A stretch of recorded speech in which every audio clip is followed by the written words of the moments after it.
Good morning and welcome to That's My Farm. I'm Mikhayla DeMott, your guest host, and we are here on the front porch of the Flint Hills near Emporia, Kansas at the Jaret Moyer Ranch. Stay with us to see Jaret talk about his cattle, industry regulations, as well as his involvement in the Livestock Association.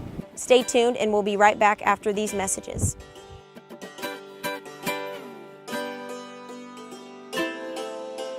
Closed captioning brought to you by Kansas Soybean Commission. The Soybean Checkoff Progress, powered by Kansas farmers.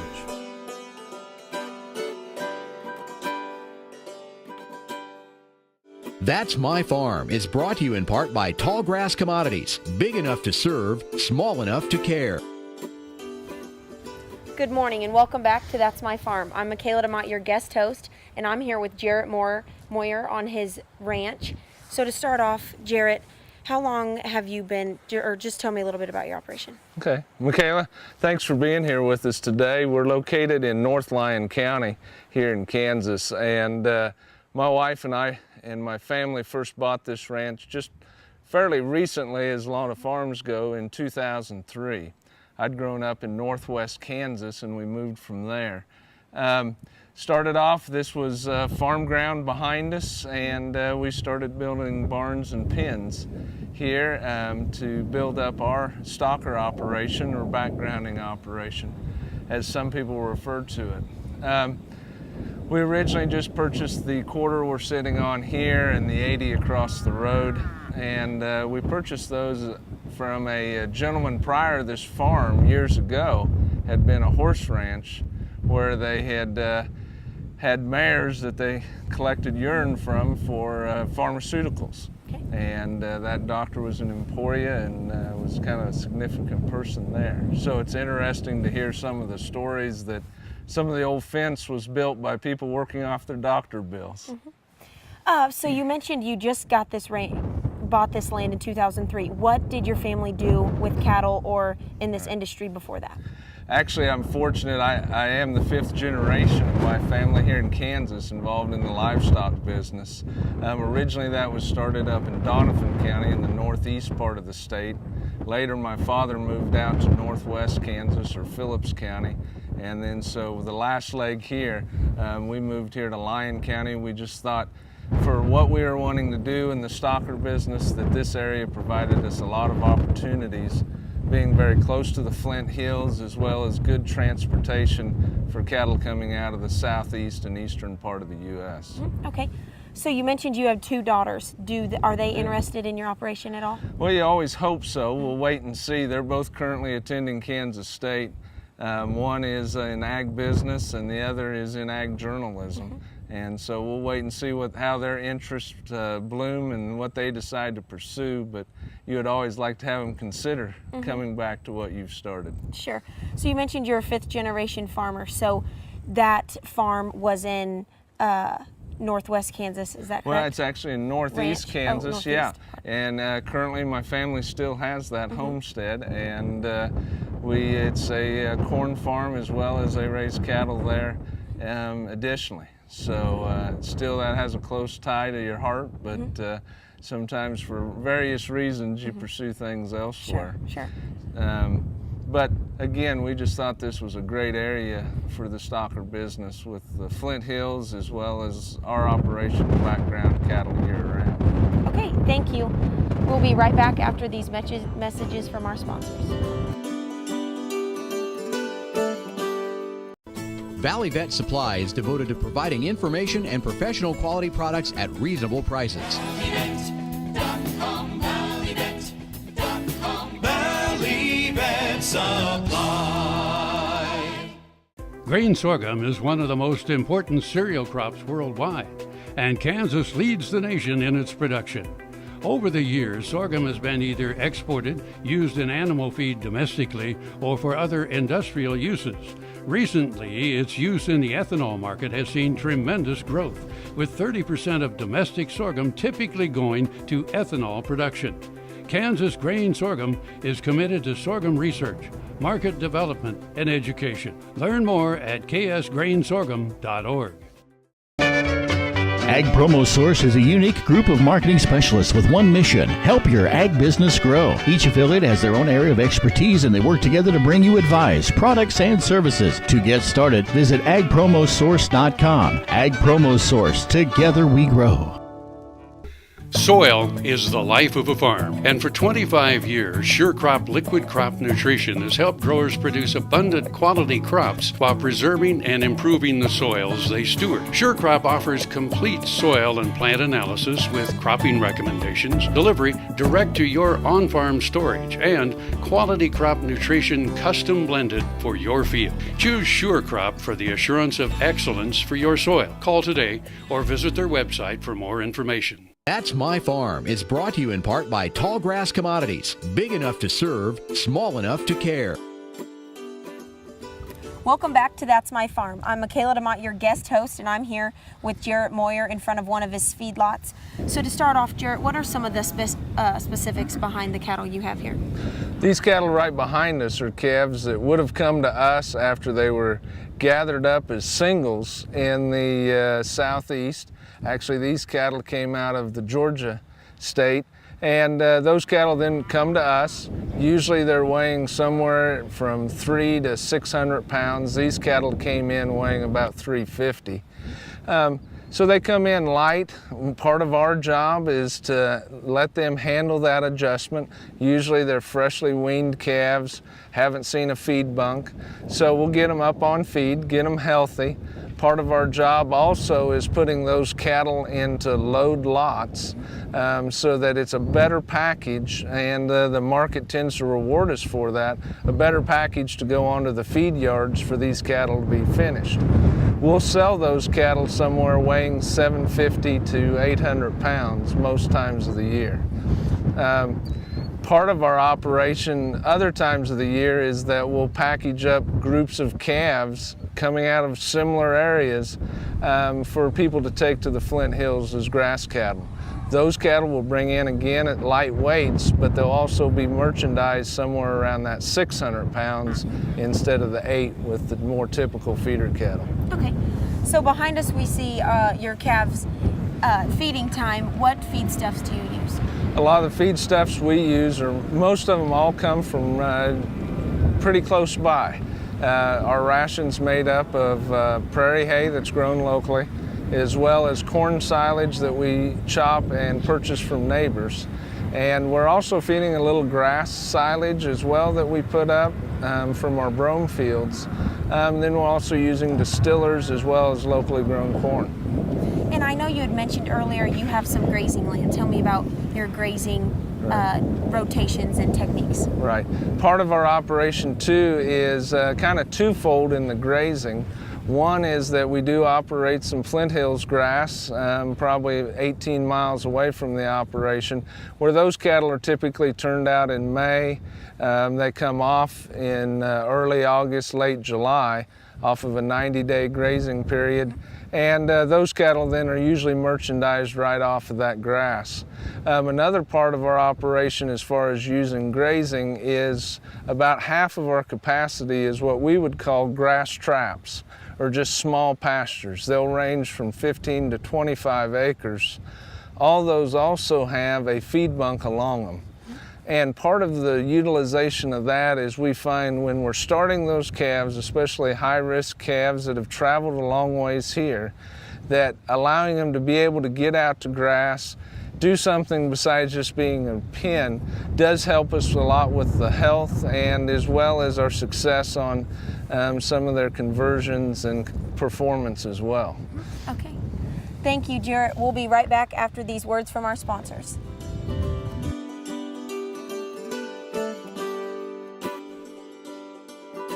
I had this horse. It was a good horse, except for when the wind was blowing above 30 miles an hour.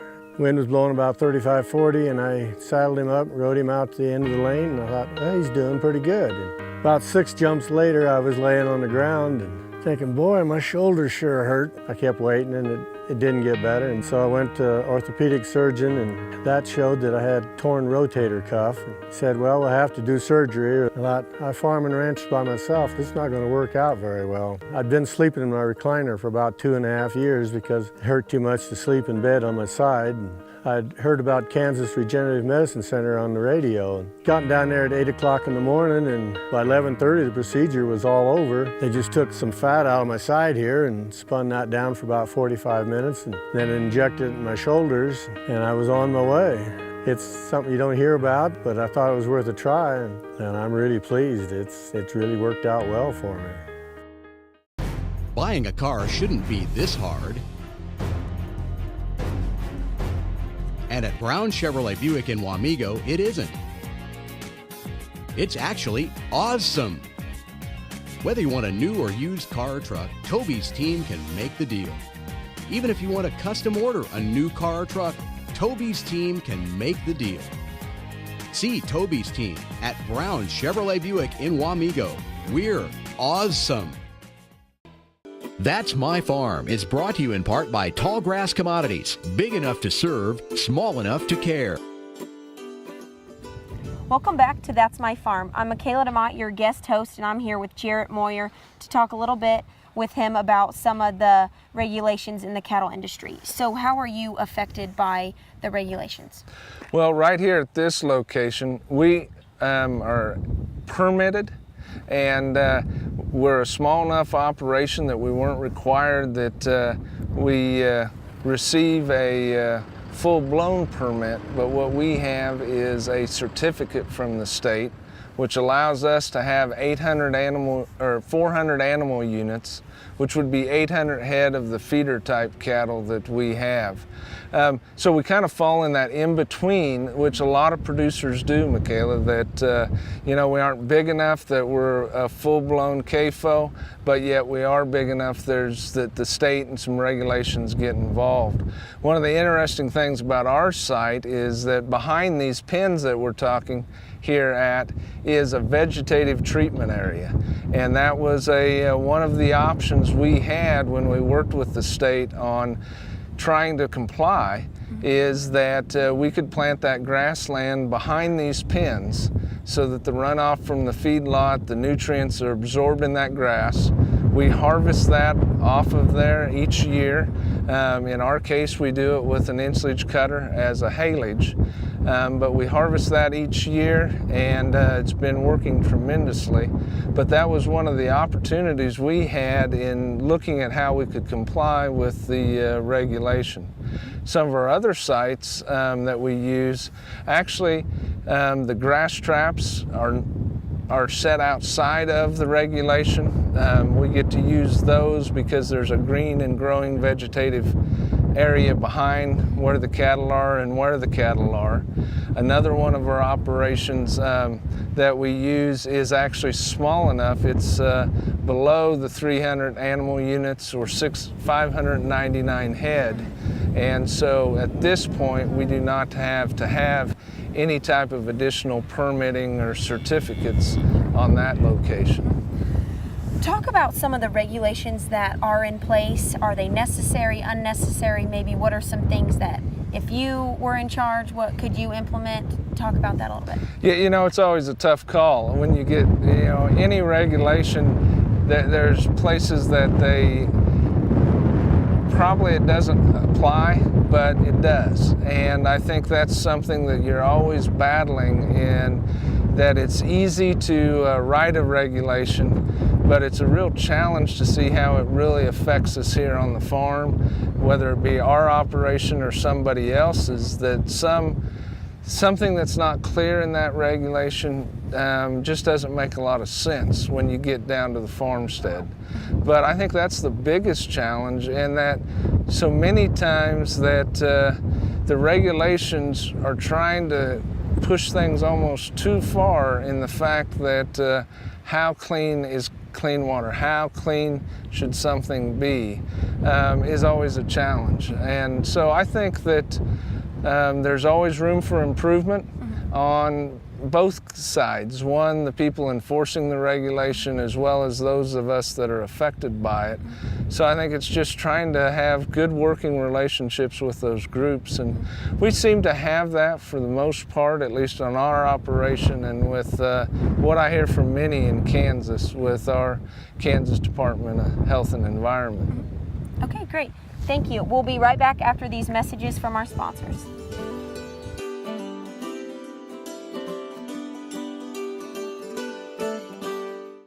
To see this show and past episodes of Ag AM in Kansas, go online to agaminkansas.com.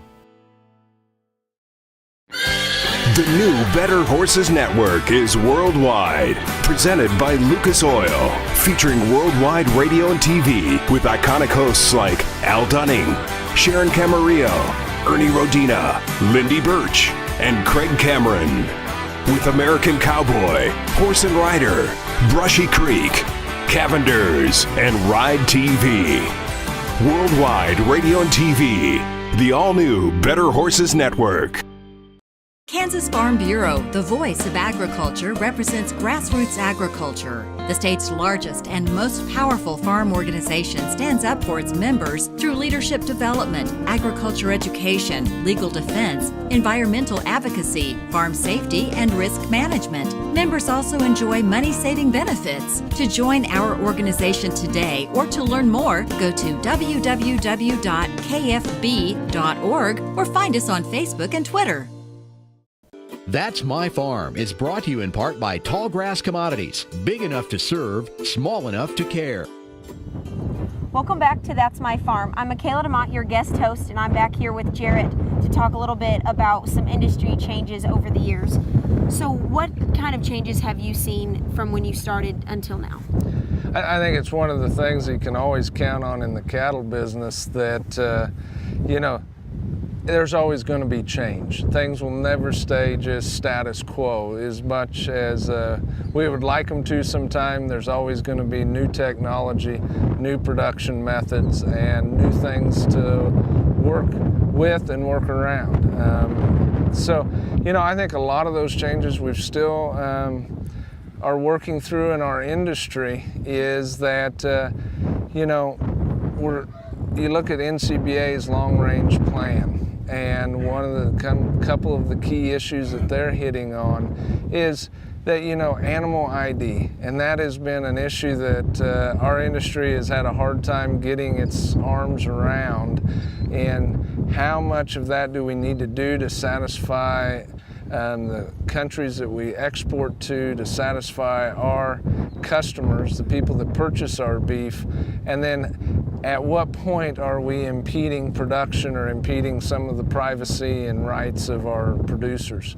I think that's an issue that we're going to have to work through over the next several years and try to get a handle on. Of course, there's the big sustainability that, I think it's an issue that just trying to get some common ground on definition and what's sustainable. I think you'll find no more sustainable business than the beef business. Because if we aren't sustainable, we aren't here. And so I think that trying to work through that and communicating with our consumers, I think one of the biggest changes I've seen is that we're getting further and further away from our consuming public as they get further and further away from the farm. I had a good friend who, large cattleman and things, that told the story of how it really hit him in the face when he took his young grandson to the grocery store and the grandson didn't know where milk came from. And yet that man's son and things, that was just one generation off of the farm on where milk comes from, let alone where beef comes from or pork or other proteins and foodstuffs that our industry provides. And so I think that's something that we're going to continue to be working on, and we need to work on as an industry, and especially in the cattle industry. The changes that you've gone through and that you've seen, how are you, or what are the things you're doing here on your ranch to keep up with those trends and changes? I think it's not big things that you find. I think sometimes you find it's the little things that you do, and then after a year or two you go, boy, we've made some big changes. I think one of the interesting things we're using now is a new drug protocol that was a cancer drug that didn't quite work from that, but they're finding that it can do some neat things as far as helping the health of the cattle, especially the high-risk cattle that we get in. So we're doing some work with that, trying to see if that's something that can help. It's an alternative maybe to further antibiotic use, which is a concern with some consumers. And so I think it's a lot of those little things that over time you start saying that made some big changes. Sure. Okay, thank you, Jaret. We'll be right back after these messages from our sponsors.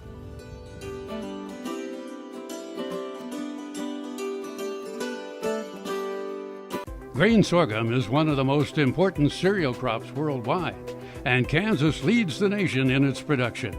Over the years, sorghum has been either exported, used in animal feed domestically, or for other industrial uses. Recently, its use in the ethanol market has seen tremendous growth, with 30% of domestic sorghum typically going to ethanol production.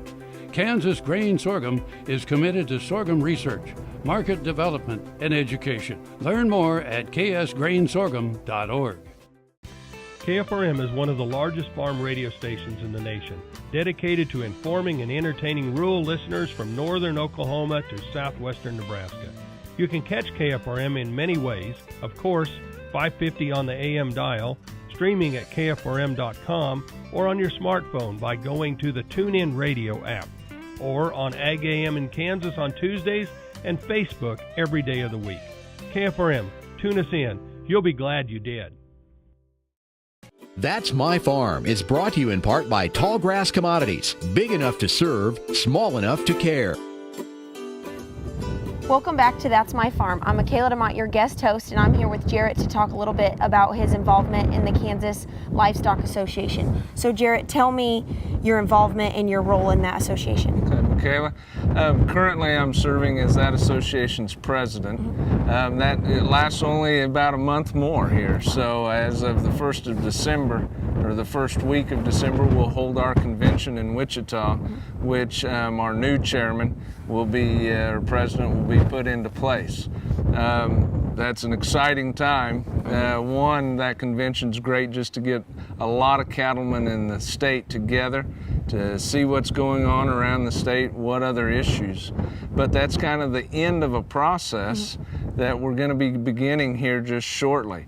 That will start off with county roundtables or area roundtables, which producers will come in and we'll start looking at our resolutions that association sets every year and then finalize those in Wichita, which really helps our staff and the folks that work with the Kansas Livestock Association moving forward through their work in Topeka and in Washington, D.C. as well. Okay, so you mentioned you're the president of that association. What has it done for you and what have you done for that? Well, it's sure much more of a receiving thing than what I've given to it.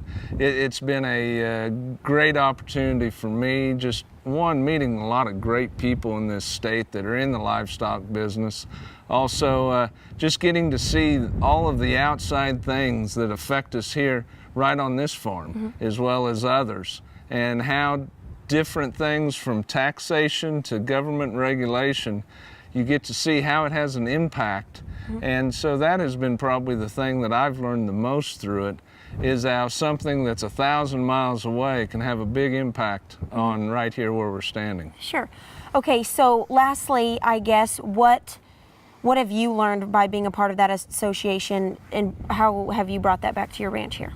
What I've probably learned from that is it's important for me to pay attention to those things outside and to be involved. You know, my voice is never going to be heard unless I raise it, and the great opportunity of an association, whether it be the Livestock Association or some of the crop associations, is it gives producers a way to raise our voice to say, hey, that doesn't work for us, and we need to be aware of that. Also, it's really taught me to see how we got to have a connection with our consumer of our product and trying to get some misconceptions that they may have cleared up if we can. Okay, thank you, Jaret, and thank you for watching That's My Farm. I'm Mikhayla DeMott, your guest host. Stay tuned next week for the next episode.